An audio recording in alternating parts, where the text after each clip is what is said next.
ഗ്രീഷ്മയ്ക്ക് നെയ്യാറ്റിൻകര കോടതി വധശിക്ഷ വിധിച്ചിരിക്കുകയാണ് ചെയ്യുന്നത്. പ്രതിയുടെ പ്രായമോ മറ്റ് സാമൂഹിക പശ്ചാത്തലമോ ഒന്നും കണക്കാക്കാതെയാണ് ഈ ഒരു വിധി വന്നിരിക്കുന്നത്. കേരളം രൂപീകരിച്ചതിന് ശേഷം ഒട്ടനവധി വധശിക്ഷാ വിധികൾ കോടതിയുടെ ഭാഗത്ത് നിന്ന് ഉണ്ടായിട്ടുണ്ട്. അതിൻ്റെ ചരിത്രം ഒന്ന് വിശദീകരിക്കാമോ? ഉവ്വ്. കോടതികൾ നിരവധി പേരെ വധശിക്ഷയ്ക്ക് വിധിച്ചിട്ടുണ്ട്. പക്ഷെ എല്ലാവരെയും തൂക്കിലേറ്റിയിട്ടില്ല. ആകെ തൂക്കിലേറ്റിയത് 1958 മുതൽ 1991 വരെ ആണ്. അത് 26 പേരെയാണ് തൂക്കിലേറ്റിയിരിക്കുന്നത്. അതായത് 58 മുതൽ 91 വരെ. ഏറ്റവും ഒടുവിൽ നടന്നത് 91-ലാണ് വധശിക്ഷ. അതായത് തൂക്കിലേറ്റൽ നടന്നത് 91-ലാണ്. ഞാൻ ആ ചരിത്രം കുറച്ച് പറയാം. ഞാൻ പറഞ്ഞല്ലോ 26 പേരെയാണ് വധശിക്ഷയ്ക്ക് വിധേയമാക്കിയിട്ടുള്ളത്. അതിൽ ഈ വധശിക്ഷ നടപ്പാക്കാൻ പറ്റുന്ന 2 ജയിലുകൾ കേരളത്തിലുള്ളത്, ഒന്ന് പൂജപ്പുര സെൻട്രൽ ജയിലും പിന്നൊന്ന് കണ്ണൂർ സെൻട്രൽ ജയിലുമാണ്. സമയം വിയ്യൂരിൽ അതിനുള്ള സൗകര്യങ്ങളില്ല, അതിനുള്ള സംവിധാനങ്ങളില്ല. അപ്പോൾ ഈ 2 സ്ഥലത്ത് മാത്രമേ വധശിക്ഷകൾ നടപ്പാക്കിയിട്ടുള്ളൂ കേരളത്തിൽ. അതിൽ പിന്നെ തിരുവനന്തപുരം പൂജപ്പുര സെൻട്രൽ ജയിലിൽ എണ്ണം കുറവാണ്. അതേസമയം കണ്ണൂർ ആണ് ഏറ്റവും കൂടുതൽ തൂക്കിലേറ്റൽ നടന്നിട്ടുള്ളത്. അതിൻ്റെ റെക്കോർഡ് കണ്ണൂർ ജില്ലയ്ക്കാണ്. പൂജപ്പുര ജയിലിനെ സംബന്ധിച്ചൊരു പ്രത്യേകതയുള്ളത് എന്താണെന്ന് വെച്ചാൽ, നമ്മൾ ഐക്യ കേരളം രൂപീകരിക്കുന്നതിനും വളരെ മുമ്പ് തന്നെ തുടങ്ങിയ, അതായത് രാജഭരണകാലത്ത് തന്നെ തുടങ്ങിയ ഒരു ജയിലാണ്. കണ്ണൂർ ജയിലിന് നല്ല പഴക്കവും പാരമ്പര്യവും ഉണ്ട്. പക്ഷേ ഈ പൂജപ്പുര അതിനേക്കാളുമൊക്കെ കേരളത്തിലെ ആദ്യത്തെ ഒരു ജയിൽ പൂജപ്പുര ജയിലാണെന്ന് തന്നെ പറയാം. ബ്രിട്ടീഷുകാർ ഭരിക്കാൻ തുടങ്ങുന്ന ആ കാലത്തിന് മുമ്പ് തന്നെ പൂജപ്പുരയിൽ ചെറിയൊരു ജയിൽ സംവിധാനം ഉണ്ടായിരുന്നു എന്നാണ് ഞാൻ മനസ്സിലാക്കുന്നത്. പിന്നീട് അത് വലിയൊരു വലിയൊരു സംവിധാനത്തിലേക്ക് അത് മാറി. അപ്പോൾ അങ്ങനെ ഈ പൂജപ്പുരയിൽ നമ്മുടെ ഐക്യ കേരളം രൂപീകരിക്കുന്നതിന് മുമ്പും വധശിക്ഷകൾ നടപ്പാക്കിയിട്ടുണ്ട്. പക്ഷെ അതിൻ്റെ രേഖകൾ ലഭ്യമല്ല നമുക്കിന്ന്. 1979-ലാണ് ഈ പൂജപ്പുരയിൽ ഏറ്റവും അവസാനമായിട്ട് ഒരാളെ തൂക്കിലേറ്റിയത്. അതായത് കളിയിക്കാവിള സ്വദേശി അഴകേശൻ എന്ന് പറയുന്ന ഒരാളാണ്. ഇയാൾ ദുർമന്ത്രവാദത്തിൻ്റെ പേരിൽ നിരവധി പിഞ്ചു കുഞ്ഞുങ്ങളെ കൊലപ്പെടുത്തിയ കേസിലെ പ്രതിയാണ്. അതുകൊണ്ട് കോടതി ഒരു ദയാദാക്ഷിണ്യവും ഇല്ലാതെ അയാളെ തൂക്കിക്കൊല്ലാൻ വിധിച്ചു. അത് സുപ്രീം കോടതി വരെ അംഗീകരിച്ചു.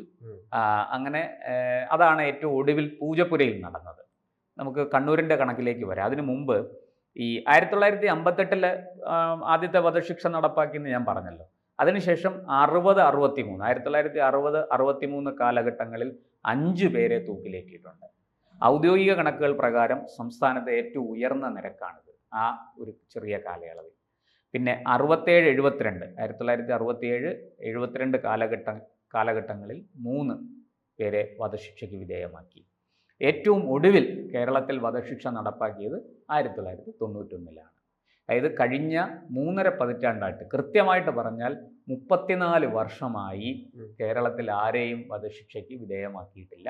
നിരവധി പേരെ വധശിക്ഷയ്ക്ക് വിധിച്ചു കോടതി. എങ്കിലും അവർ മേൽക്കോടതികളിൽ പോയി അപ്പീൽ പോയി അത് ശിക്ഷ കുറച്ച് ജീവപര്യന്തമോ അല്ലെങ്കിൽ മറ്റ് തടവ് ശിക്ഷയോ മാത്രമാക്കി കുറച്ച് കൊണ്ടുവന്നത് രക്ഷപ്പെട്ടിട്ടുണ്ട്. ഈ 91-ലെ കഥ ഞാൻ പറഞ്ഞല്ലോ. ഏറ്റവും ഒടുവിൽ വധശിക്ഷ നടപ്പാക്കിയത് 91-ലാണ്. അത് കണ്ണൂർ സെൻട്രൽ ജയിലിലാണ്. നീലേശ്വരം കരിന്തളം സ്വദേശി ആയ മുതുകുറ്റി ചന്ദ്രൻ, ഇയാളെ മറ്റൊരു പേരിലാണ് ഇയാൾ അറിയപ്പെടുന്നത്, റിപ്പർ ചന്ദ്രൻ.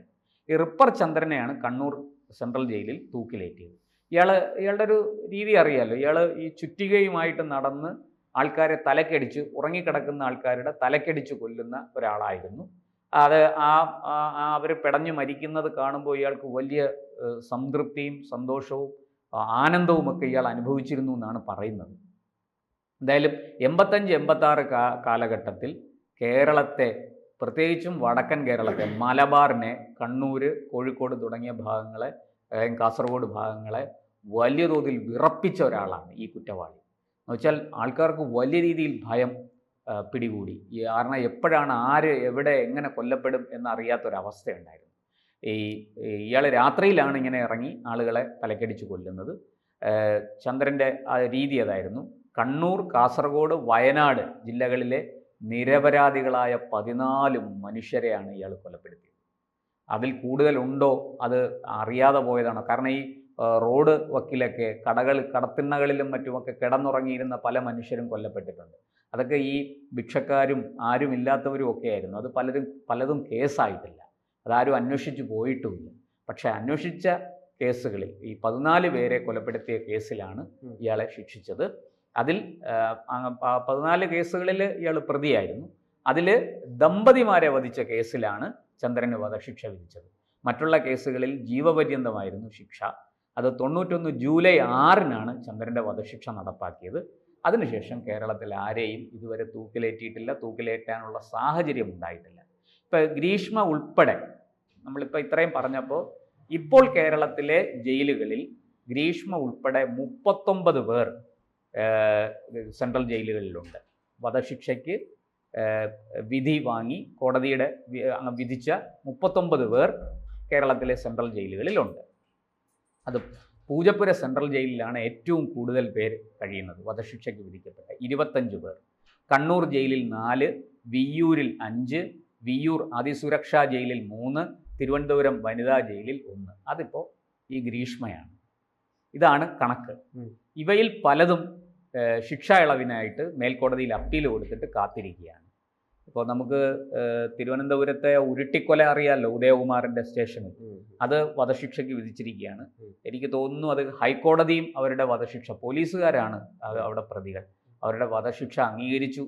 അത് അപ്പീൽ പോയിട്ട് അതിനകത്ത് രക്ഷപ്പെടില്ല എന്നുള്ളൊരവസ്ഥയിലാണ് അവർ എന്നാണ് ഏറ്റവും ഒടുവിലത്തെ വിവരം. എന്തായാലും രാഷ്ട്രപതിക്ക് ദയാഹർജിയൊക്കെ കൊടുക്കും.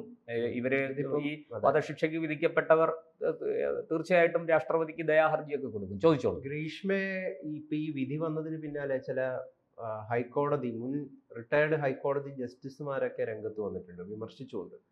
വിധി തീരെ മോശമായി പോയി, അതായത് കടുത്ത ശിക്ഷയായി പോയി, ഹൈക്കോടതിയിലേക്ക് പോകുമ്പം ഇത് തീർച്ചയായിട്ടും തിരസ്കരിക്കപ്പെടും, ഇളവ് ലഭിക്കുന്നതാണ് കമാൽ പാഷയെ പോലുള്ളവർ കഴിഞ്ഞ ദിവസം പറഞ്ഞിട്ടുള്ളത്. അതെ, അത് നിയമ വിദഗ്ധർ പറയേണ്ട കാര്യമാണ്. കാരണം അതിനകത്ത് നിയമം അനുസരിച്ച് ഇതിനകത്ത് എന്തെങ്കിലും ഈ ശിക്ഷാ ഇളവ് ലഭിക്കാനുള്ള സാഹചര്യമുണ്ടോ, അല്ലെങ്കിൽ അതിന് കാരണങ്ങളുണ്ടോ?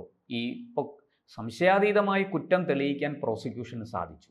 അത് പോലീസിൻ്റെ മിടുക്കാണ്, പോലീസ് അന്വേഷണത്തിൻ്റെ മിടുക്കാണ്. അതിൻ്റെ അടിസ്ഥാനത്തിൽ തന്നെ കോടതി ആ പ്രോസിക്യൂഷൻ വാദങ്ങളെ ശരിവെച്ചുകൊണ്ടാണ് കോടതി ശിക്ഷ വിധിച്ചിരിക്കുന്നത്.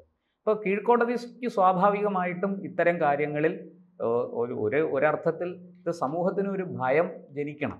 കാരണം നാളെ ഇങ്ങനെ ഒരാൾ തൻ്റെ കാമുകൻ അല്ലെങ്കിൽ കാമുകി വഞ്ചിച്ചു, അല്ലെങ്കിൽ അതിനെ ഒഴിവാക്കാൻ വേണ്ടി, അല്ലെങ്കിൽ മറ്റേതെങ്കിലും തരത്തിൽ അവസാനിപ്പിക്കാൻ, ഇല്ലാതാക്കാൻ ശ്രമിച്ച് ഇങ്ങനെ ചെയ്യരുതല്ലോ.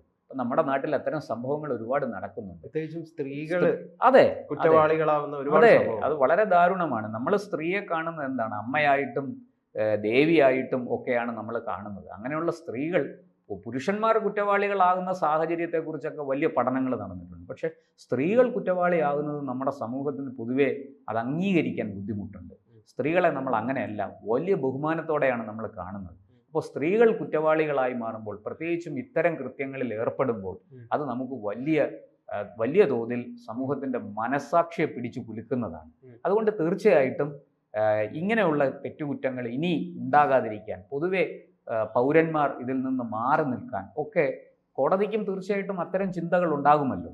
കോടതി ഒരു യാന്ത്രികമായൊരു സംവിധാനമല്ലല്ലോ, അതിലും മനുഷ്യത്വത്തിൻ്റെയും സ്നേഹത്തിൻ്റെയും ധർമ്മത്തിൻ്റെയും ഒക്കെ ചേരുവയാണല്ലോ കോടതി.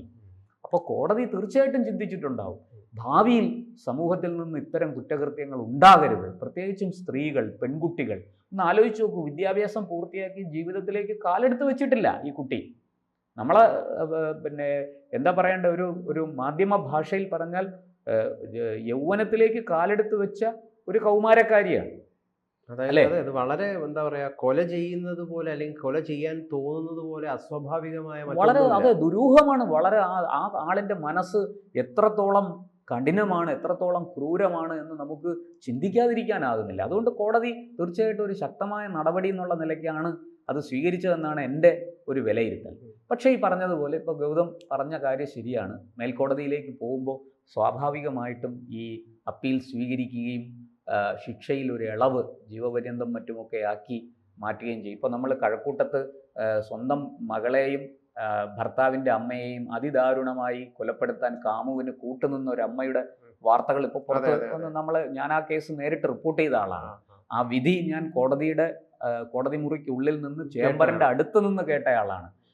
അന്ന് ആ ജഡ്ജി ഷെർസി, ആ ജഡ്ജിയോട് എനിക്ക് വളരെയേറെ ബഹുമാനം തോന്നി. കാരണം ഈ അമ്മ അന്ന് ചോദിച്ചൊരു ചോദ്യം, അന്ന് ആ കോടതിയോട് ദയനീയമായിട്ട് പറഞ്ഞത്, ഒരു മകളെ കൊന്ന, പിഞ്ചു കുഞ്ഞിനെ കൊന്ന ഒരു അമ്മയായിട്ട് എന്നെ ചിത്രീകരിക്കരുതേ എന്നാണ് ഈ പ്രതി ആവശ്യപ്പെട്ടത്. കോടതി വളരെ വളരെ കൃത്യമായൊരു ചോദ്യം ചോദിച്ചു. അന്ന് എന്തുകൊണ്ടേ ഇത് തോന്നിയില്ല, എന്തുകൊണ്ട് ഇത് അന്ന് നിങ്ങൾക്ക് തോന്നിയില്ല എന്ന് ആ ജഡ്ജി ചോദിച്ചു. ഒരു മറുപടിയും ആ അമ്മയ്ക്കില്ലായിരുന്നു. അത് പൊട്ടിക്കരയുകയായിരുന്നു. കുറ്റബോധം അവർക്കുണ്ട്, പക്ഷേ പ്രവൃത്തി എടുക്കുമ്പോൾ ഇത് ആലോചിച്ചില്ല. അങ്ങനെ ആലോചിക്കണ്ടേ? നമ്മൾ ആലോചിച്ച് വേണം എല്ലാ പ്രവൃത്തികളും ചെയ്യേണ്ടത്. വരുംപരായികളെക്കുറിച്ച് ചിന്തിക്കാതെ നമ്മൾ പ്രവർത്തിക്കുന്നത് അത് വലിയ തിരിച്ചടി ജീവിതത്തിൽ ഉണ്ടാക്കുക. അത് ഓരോ വ്യക്തിയും തിരിച്ചറിയേണ്ടതാണ്. ഇവിടെ കോടതിയും അങ്ങനൊരു നിലപാടാണ് എടുത്തിരിക്കുന്നത്. എന്തായാലും നമുക്ക് തിരിച്ചു വരാം. 34 വർഷമായി സംസ്ഥാനത്ത് വധശിക്ഷ നടപ്പാക്കിയിട്ടില്ല. അതിനാൽ കണ്ണൂർ, പൂജപ്പുര സെൻട്രൽ ജയിലുകളിൽ വധശിക്ഷ നടപ്പാക്കാനുള്ള സൗകര്യങ്ങളുണ്ടെങ്കിലും സ്ഥിരം ആരാച്ചാർ ഇല്ല. ഈ ആരാച്ചാറാണ് വധശിക്ഷ നടപ്പാക്കേണ്ട ആൾ. കോടതിയുടെ ഉത്തരവ് പാലിച്ചത് ചെയ്യേണ്ടയാൾ. അത് വധശിക്ഷ നടപ്പാക്കാൻ താൽക്കാലികമായി ആരാച്ചാരെ നിയോഗിക്കുകയാണ് പതിവ്. അതിന് അപേക്ഷയൊക്കെ ഉണ്ട്, അവരെ തിരഞ്ഞെടുക്കുന്നതിന് രീതിയുണ്ട്. ചിലരതൊരു കുലത്തൊഴിലായിട്ട് ചെയ്യുന്ന വിഭാഗങ്ങളുണ്ട്. അതൊക്കെ നമുക്കറിയാം.